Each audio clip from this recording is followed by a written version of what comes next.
Singapore के वजीर आजम ली Hasan long ने दावा किया है कि भारत की लोकसभा के तकरीबन निस्फ अराकीन पर जराइम के इल्जामात हैं, जबकि नई दिल्ली में उनके सफीर से वजाहत तलब कर ली गई।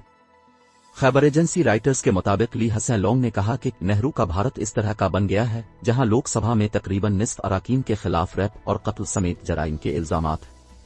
ली हसन लॉन्ग ने भारतीय अराकीन पार्लियामेंट के हवाले से ये बयान सिंगापुर की पार्लियामेंट में अपोजिशन के एक रुकन पर इल्जामात से मुताल्लिक बहस के दौरान दिया।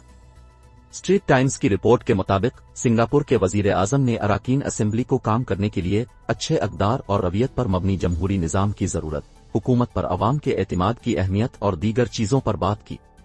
उन्होंने कहा कि अक्सर ममालिक की बुनियाद रखी गई और आगाज बड़े इखलाकी अक़दार और अजीम रवैये की बुनियाद पर हुआ, लेकिन इसके बाद बानी रहनुमाओं और बुनियादें रखने वाली नस्ल से मावरा दहाइयों और नस्लों के बाद चीज़ें बतदरीज तब्दील हुईं। उनका कहना था कि चीज़ें मुकम्मल शिद्दत के साथ शुरू हुईं। जो क़यादत आज़ादी के लिए लड़ी और जीत गई थी वो अजीम हौसले और गैर मामूली काबिलियत की हामिल इनफरादी शख्सियत।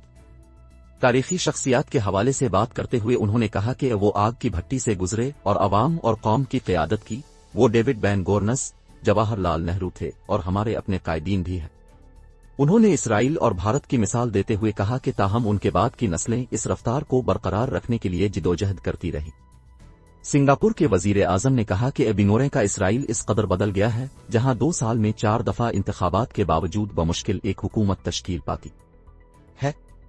उन्होंने कहा कि इसराइल में सीनियर सियासतदानों और ओहदेदारों को जराइम के इल्जामात का सामना है और उनमें से चंद जेल जा चुके हैं। ली हसन लॉन्ग ने कहा कि दूसरी तरफ नेहरू के भारत इस तरह बन गया है जहां मीडिया की रिपोर्ट्स के मुताबिक लोकसभा में तकरीबन निस्फ अराकीन के खिलाफ जराइम के इल्जामात ज़ेर इल्तिवा है, जिसमें रैप और कत्ल के इल्जामात शामिल हैं।